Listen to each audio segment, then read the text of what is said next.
Hello beautiful souls, I am Awakened Soul, and today we're going to be looking at LTC and setting it up for our next trade.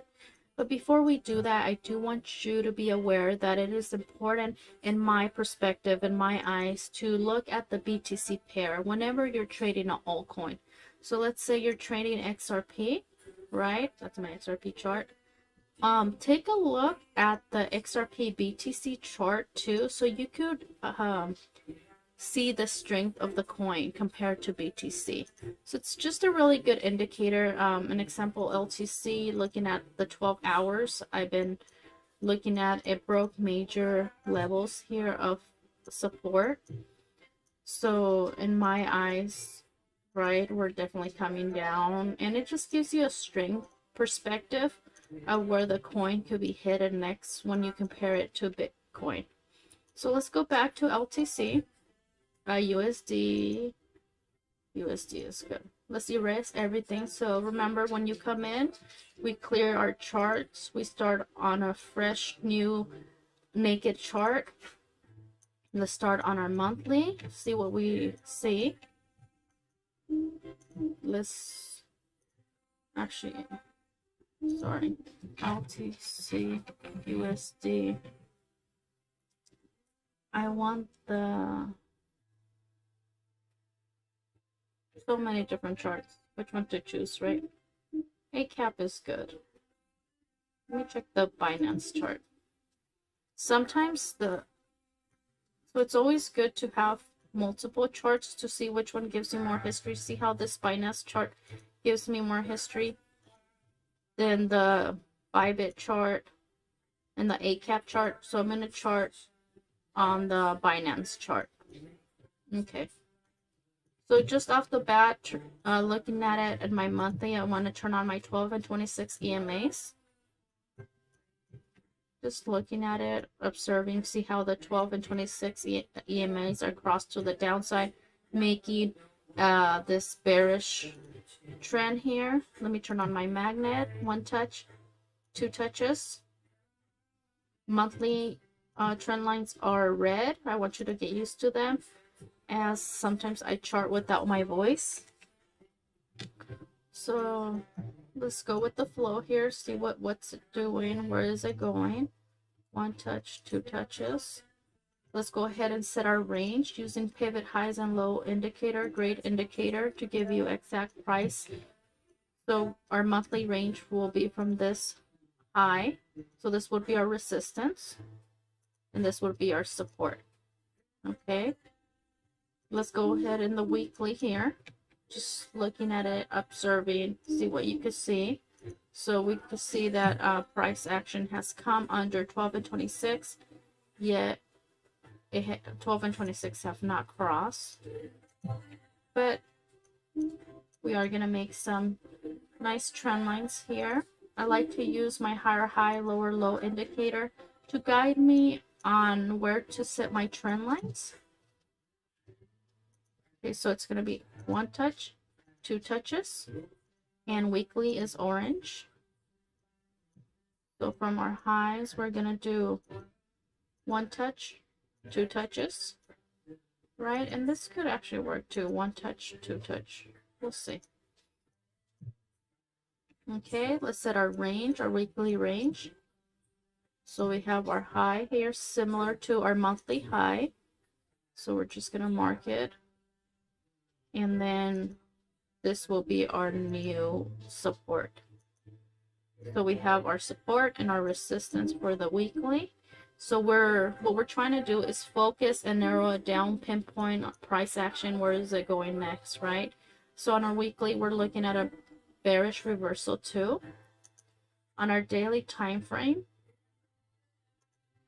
let's see, daily time frame, we could see that price action has come under the 12 and 26 EMAs, and that price action is below the 12 and the 26 EMAs. I just said that, but the 12 and 26 EMAs have officially crossed. So that's super bearish for me. So what I'm going to do on my daily, same thing. We're going to start with some trend lines here. If you're having a hard time finding them, turn on your pivot highs and lows and play around with it. Sometimes it gives you too many highs and lows. So there you go.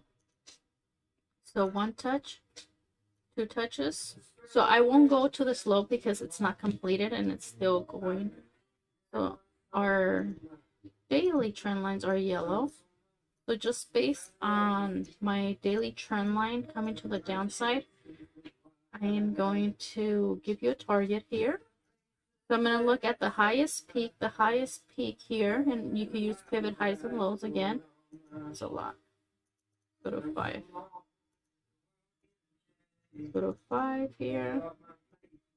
5. So the higher the number is, the less pivot highs and lows you are able to see. So just based on turning on my pivot highs and lows, we're able to see that 105 was our high. So place a vertical line right there. And then this daily target just crossed. So that doesn't matter because we're way past that target. So once you get a target hit, there's no point on marking it, right? So our next target based on this daily trend line will be based on this one touch, two touches. This is our vertical line here. So our target is going to be down here at 56. And that also corresponds to our weekly trend line, right? Having a nice bounce from there. Okay. So let me turn this off. Let me zoom out. Let me see what I could see. I'm looking for a pattern. I'm looking to see what I could find. Just visualizing, it looks like we broke this falling wedge, right? I mean, rising wedge to the downside.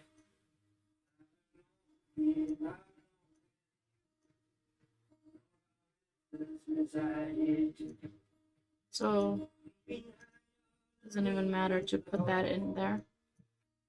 So this is my target right now.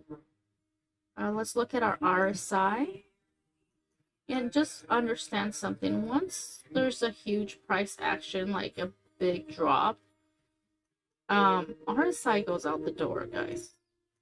Right? I mean, we could be oversold for a while. We don't necessarily have to have a bounce. I mean, for follow through, it's nice, but it's just look at price action. Look at price action. So just looking at the 4 hours here, I'm going to place a nice resistance trend line. 4 hours are green, right? Just looking at where it started to fall. So we had a nice consolidation here, like a little bear flag, right? And then we continue to the downside. So let me pull a fib from the drop to current price action. And those are my settings for the fib if you want to copy them. And this just helps me get the retrace or, you know, nice target. So again, I came down from this wick to the bottom because this was a bear flag. So whenever a pattern is invalidated, another one takes place of it. So this was a bear flag, so we broke. So that's why I measure from this wick to the bottom, right? Do I see a retesting? Sure. How high? So hard to say. Maybe 0.382, if that. Right? Because if we go past 0.38.2, then the EMAs would flip. And once you're in your hour, I also want to make this observation about just focusing on this contraction A's. So set a range, right? This is your range, and focus here and see what you can find here.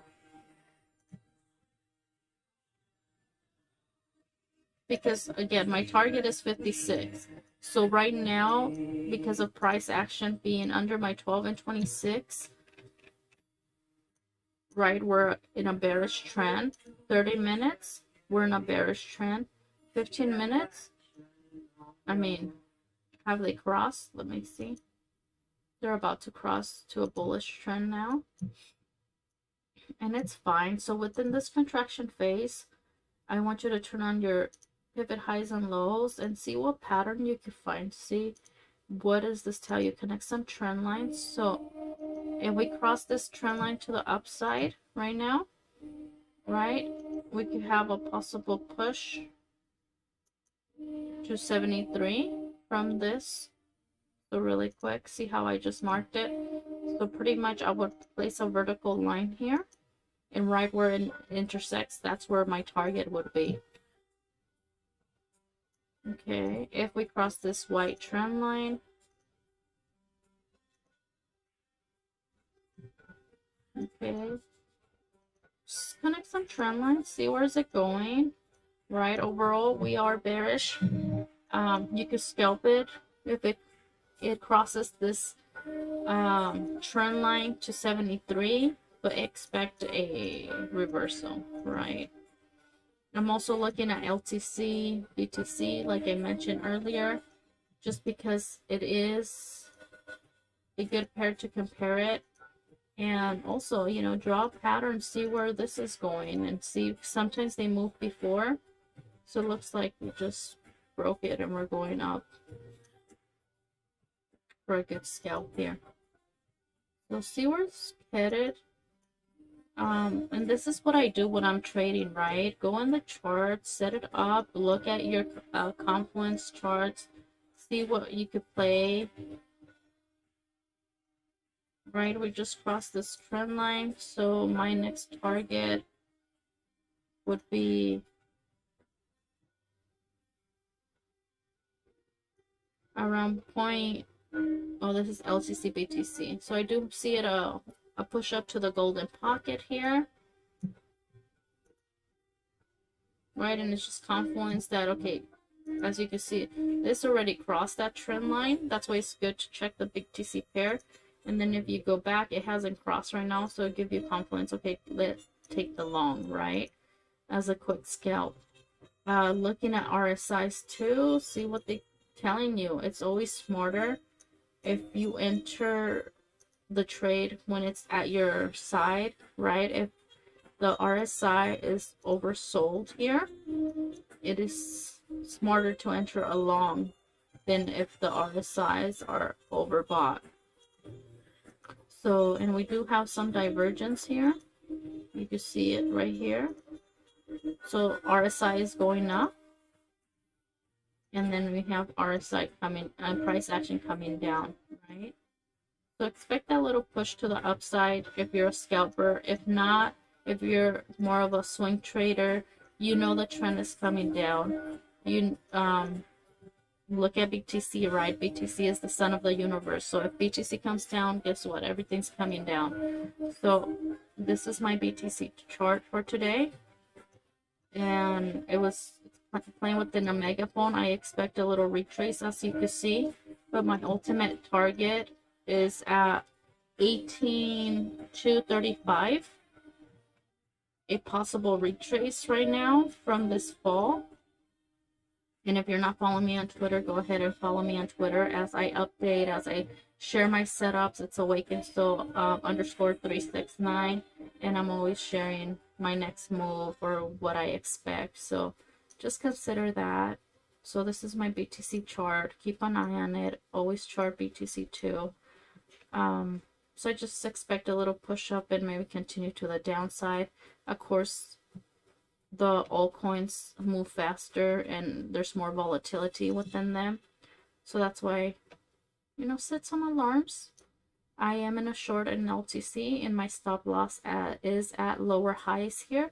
If it crosses to the upside, it's okay. You know, I'm just gonna wait for this target to hit. I'm sorry, I'm in a short, right? Because my stop loss is at lower highs. So if it stops me out, it's okay, because I bring down my stop loss under or on my entry point, so I could cover at least fees, and then it would just give me another chance to re-enter at a better position. So that's your setup.